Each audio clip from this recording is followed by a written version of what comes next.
தெய்வத்தின் குரல் இரண்டாம் பாகம் அத்வைத்தம் மூன்றாவது வழி பாகம் 1. எந்த காரியத்தையும் முறையுடன் செய்ய வேண்டும். முறை தப்பி ஒரு காரியத்தை செய்தால் கஷ்டம்தான் உண்டாகும். நியாயம் என்றாலும் முறை என்றே பொருள். சாலையில் செல்லும்போது இடது பக்கம் போக வேண்டும் என்றால் எல்லோரும் இடது பக்கமாக போவதுதான் முறையாகும். பெரியோர்கள் ஒவ்வொரு காரியத்துக்கும் ஒரு பொதுவான முறையை ஏற்படுத்தி இருக்கிறார்கள். அவர்கள் போட்டிருக்கும் வழியில் செல்வதுதான் நல்லது. பகவானிடம் போவதற்கு 2 முறைகளை, நியாயங்களை வகுத்து தந்திருக்கிறார்கள். ஒன்று குரங்கு குட்டி முறை, மற்றொன்று பூனைக்குட்டி முறை. சம்ஸ்கிருதத்தில் பூனை என்பதற்கு மார்ஜாரம் என்றும் குரங்கு என்பதற்கு மர்க்கடகம் என்றும் பெயர். கிஷோரம் என்றால் குட்டி என்று அர்த்தம். ஆகவே சம்ஸ்கிருதத்தில் இவை மர்க்கடக கிஷோர நியாயம் என்றும் மார்ஜார கிஷோர நியாயம் என்றும் வழங்குகின்றன. பூனை குட்டி போட்டால் அக்குட்டியானது தானாக நடந்து ஓரிடத்திலிருந்து மற்றோரிடத்திற்கு போகும் சக்தி பெறும் வரையில் அதை தாய் பூனையே தன் வாயினால் கவ்விக்கொண்டு தூக்கி செல்கிறது. இதே போலத்தான் புலியும். புலிக்கு பூனை மாமா முறை ஆக வேண்டும் என்பார்கள். புலிக்கு வேட்டையாடுதல், தாண்டுதல், பதுங்கி பாய்தல் ஆகிய எல்லாவற்றையும் பூனை சொல்லிக் கொடுத்ததாம். ஒன்றை மட்டும் சொல்லித்தரவில்லை. தானோ மிகவும் சிறியவன், எல்லாவற்றையும் சொல்லி தந்தால் தனக்கே ஆபத்து வந்துவிடும் என எண்ணி மரத்தில் ஏறுதல், சுவரில் ஏறுதல் முதலியவற்றை புலிக்கு சொல்லித் தரவில்லையாம். புலிக்கும் பூனைக்கும் தன் குழந்தைகளிடத்தில் வாத்சல்யம், பிரியம் அதிகம். பகவான் எல்லா குழந்தைகளுக்குமே தாயை மயக்கக்கூடிய சக்தியை தந்திருக்கிறார். இக்குழந்தை வாழ வழி உண்டு என்பதாலேயே மாயாவியாகிய பகவான் அதற்கு ஏமாற்றும் வித்தையை சொல்லி தந்திருக்கிறார். நம் கர்மாவை அனுபவிப்பதற்கு உடம்பு வேண்டும். அந்த உடம்பு வளர உணவு வேண்டும். இதற்காகவே நமக்கு இந்த உண்மை தெரியாவிட்டாலும் நாம் நம் வயிற்றில் ஆகாரத்தை போடுகிறோம். உடல் வளர்கிறது. இதற்காக நாக்கு என்ற ஓர் உறுப்பு இருக்கிறது. நாக்கில் நமக்கு ருசி தெரிகிறது. ருசி இல்லை என்றால் நாம் சாப்பிட மாட்டோம். உடலுக்குள் உணவு செல்லாது. ஆகவேதான் நாக்கில் ருசியை கொடுத்து அதன் மூலம் உடலானது உணவை பெற்று கர்மாவை அனுபவிக்கும்படி பகவான் செய்திருக்கிறார். இவ்வாறெல்லாம் நாம் கர்மாவை அனுபவிக்க பண்ணுவதற்காகவே பகவான் பல தந்திரங்கள் செய்திருக்கிறார். பகவான் குழந்தைகளுக்கு மயக்கும் சக்தியை கொடுத்து அதை நாம் பிரியத்துடன் வளர்க்க வைத்து நம்மை ஏமாற்றுகிறார். ஆனாலும் பகவானின் ஏமாற்று வித்தை சாதாரண மக்களிடம்தான் பலிக்கும். ஞானியை பகவான் ஏமாற்ற முடியாது. ஞானி பகவானியை ஏமாற்றி விடுவான். சிக்ஷா சாஸ்திரத்தில் வேத அக்ஷரங்களுக்கு இலக்கணம் கூறப்பட்டுள்ளது. அதில் வேதத்தை எப்படி கற்க வேண்டும், எப்படி உச்சரிக்க வேண்டும் என்று கூறப்பட்டுள்ளது. எப்படி பெண் புலியானது தன்னுடைய குட்டியை ஆபத்திலிருந்து காக்க தன் வாயில் கவ்வி செல்கிறதோ அப்படி வேதத்தை உச்சரிக்க வேண்டும் என்று சொல்லியிருக்கிறது.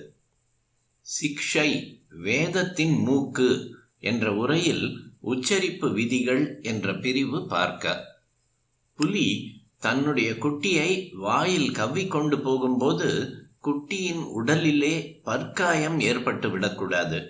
குட்டி கீழே விழுந்து விடவும் கூடாது. அது மட்டுமின்றி ஆபத்திலிருந்து தப்புவதற்காக தாய்ப்புலி வேகமாகவும் ஓட வேண்டியிருக்கும். இந்நிலையில் புலி குட்டியை எவ்வளவு ஜாக்கிரதையாக வாயில் பதமாக கவ்வி காக்கிறதோ அவ்வளவு சர்வ ஜாக்கிரதையாக வேதத்தை உச்சரிக்க வேண்டும் என்று சொல்லப்பட்டிருக்கிறது. இதே போலத்தான் பூனையும். பூனைக்கு கிராம புலி என்றே பெயர். ஆகவே வேதத்தை மார்ஜார கிஷோர நியாயமாக உச்சரிக்க வேண்டும் என இலக்கணம் கூறப்பட்டுள்ளது. 2 வகை பக்தியில் பூனைக்குட்டி முறை ஒன்று. அதாவது பக்தர்களில் ஒரு வகையினர் இந்த பூனைக்குட்டி தன் முயற்சியின்றி தாய் விட்ட வழி என்று இருப்பது போலவே பகவானை சரணடைந்து இருப்பர். அவரை பணிவுடன் வேண்டி அவரை துதித்து புகழ்பாடி அவருடைய அருளை வேண்டுவார்கள். அவருடைய பொற்பாத கமலங்களில் தங்களது உள்ளத்தை கிடத்துமாறு செய்து தம்மை ஆட்கொள்வது பகவானது பொறுப்பே என்று கருதி பூனைக்குட்டி சுயமுயற்சியின்றி தாயை நம்பி இருப்பது போல் இருப்பார்கள். இவ்வித பக்திக்கு மார்ஜார கிஷோர நியாயம் என்று பெயர்.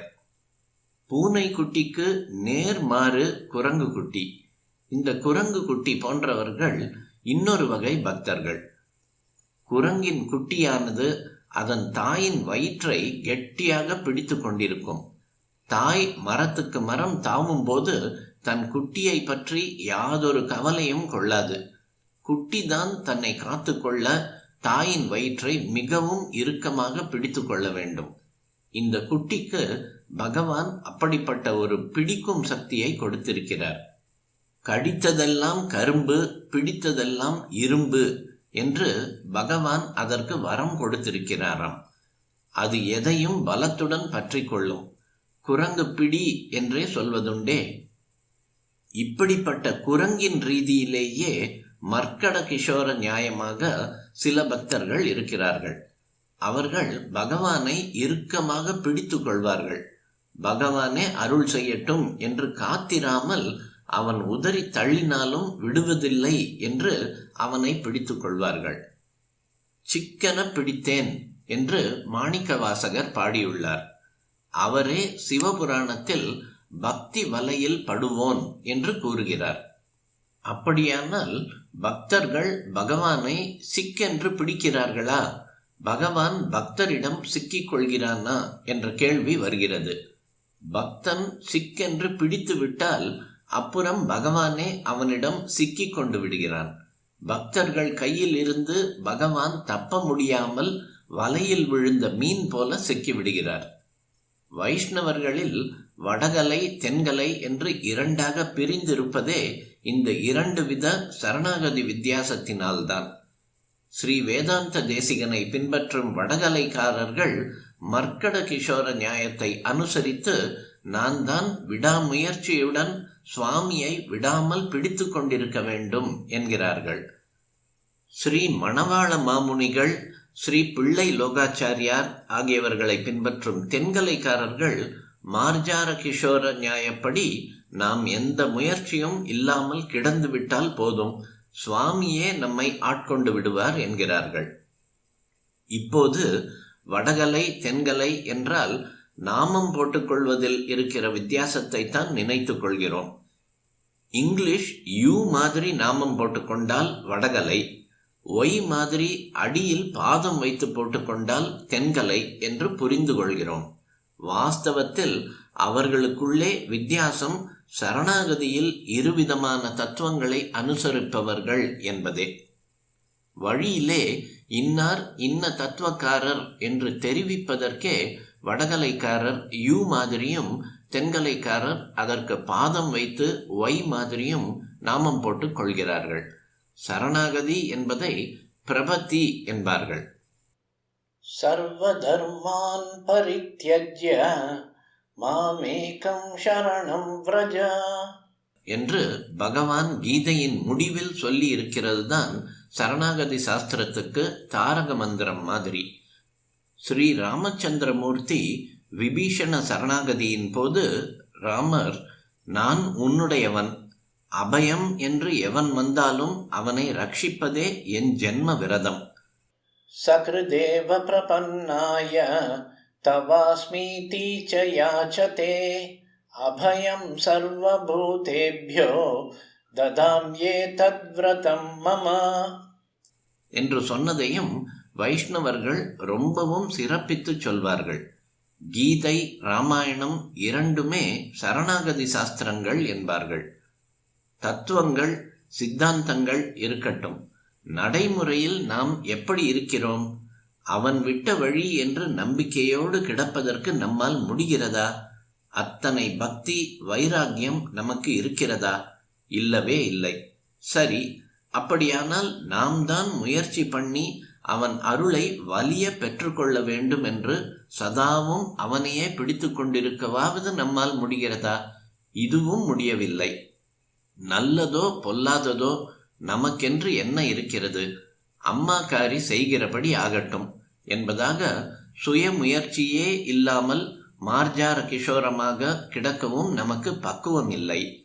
அம்மாவை விடாமல் கெட்டி பிடித்து கொண்டிருக்க வேண்டும், பிடிவாதமாக அவள் ரட்சணையை பெற்றே தீர வேண்டும் என்று மர்க்கட கிஷோரமாக சரணாகதி பண்ணவும் நமக்கு பக்குவம் போதவில்லை. இரண்டும் இல்லாவிட்டால், இப்படி இரண்டும் கெட்டானாக இருந்தால் எப்படித்தான் உருப்படுவது? அதற்கு என்ன வழி? 2 வழிகள், முறைகள், நியாயங்கள் மேலே சொன்னேன். இரண்டும் முடியாது என்றால் என்ன செய்வது? யாரிடம் போவது? எந்த வழியிலானாலும் சரணாகதி செய்வதற்குரிய பக்குவம் இல்லாத நாமும் போகக்கூடிய 3வது வழியை சொல்பவர் யாராவது இருக்கிறார்களா? இருக்கிறார். நம் சங்கர பகவத் பாதாள் தான் அவர். 2 வித சரணாகதியும் பக்தியில் வருவது. இந்த பக்தியே நமக்கு எட்டமாட்டேன் என்கிறது. ஆச்சாரியாலோ இதைவிட கஷ்டமான ஞானத்தை சொல்கிறவர் அல்லவா? பக்தனும் இல்லை, பகவானும் இல்லை என்று அப்படியே பிரம்மமாக இருந்துவிடு என்கிறவர் அல்லவா? நாம் இருக்கிற ஸ்திதியில் அது கொஞ்சம் கூட சாத்தியமில்லாத விஷயம் அல்லவா என்று தோன்றலாம். ஆச்சாரியால் ஞானத்தை சொன்னவர்தான். ஆனால் அவர் அதிகாரி பேதம் பார்த்து இன்னார் இருக்கிற நிலைக்கு இன்ன வழிதான் சாதனம் என்று உணர்ந்து கர்மம், பக்தி இவற்றை கூட அங்கீகாரம் பண்ணி இந்த மார்க்கங்களிலும் வழிகாட்டி இருக்கிறார். இவற்றில் போனாலே ஒற்றையடி பாதை ஹைரோடில் கொண்டு சேர்க்கிற மாதிரி இவை ஞானத்தில் கொண்டு போய் விட்டுவிடும் என்று சொல்லி இருக்கிறார். இப்படித்தான் பக்தியிலும் மேலே சொன்ன 2 வழிகளை தவிர பக்குவம் போதாத நமக்கும் கொஞ்சத்தில் கொஞ்சம் சாத்தியமாக ஒரு 3வது வழியை சொல்லி இருக்கிறார். மர்க்கட கிஷோரம், மார்ஜார கிஷோரம் ஆகிய 2 முறை அல்லது நியாயத்தை தவிர 3வதாக ஒரு நியாயத்தை ஸ்ரீ ஆதிசங்கர பகவத் பாதர்கள் நமக்கு சிவானந்த லஹரியில் கூறுகிறார். இங்கே மனத்தை அவர் குரங்காகத்தான் சொல்கிறார். ஓயாமல் அலைப்பாய்வதில் அது குரங்காகத்தான் இருக்கிறது. ஆனால் சுவாமி என்ற தாயை தானாக கட்டிக்கொள்கிற விஷயத்தில் மட்டும் நம் மனம் குரங்காக இருக்கவில்லை. எனவே சுவாமியே குரங்காட்டியாக வந்து இந்த குரங்கை கட்டி வைத்து கொள்ள வேண்டும் என்கிறார் நம் ஆச்சாரியாள். இந்த மனக்குரங்கு சில சமயம்தான் முறையான வழியில் போகிறது. திடீரென அடர்ந்த காட்டுக்குள் போய் வழியின்றி தவிக்கிறது, அலைகிறது. அப்படிப்பட்ட இந்த குரங்கை யாராவது ஒரு குரங்காட்டியிடம் கொடுத்து விட வேண்டியதுதான் முறையாகும். அதனால் குரங்கும் பிழைக்கும், குரங்காட்டிக்கும் பிழைப்பு நடக்கும். நீயோ கபால கப்பரையை வைத்துக்கொண்டு பிச்சைக்காரனாக, பிக்ஷாடனனாக தெரிகிறாய். உனக்கு ஏற்ற குரங்கு இருந்தால் அதை கொண்டு நீயும் பிழைக்கலாம். குரங்கும் உன்னால் அடக்கப்பட்டு சீரடையும். உனக்கு தகுந்த குரங்கு ஒன்று உண்டென்றால் அது என்னுடைய மனம்தான்.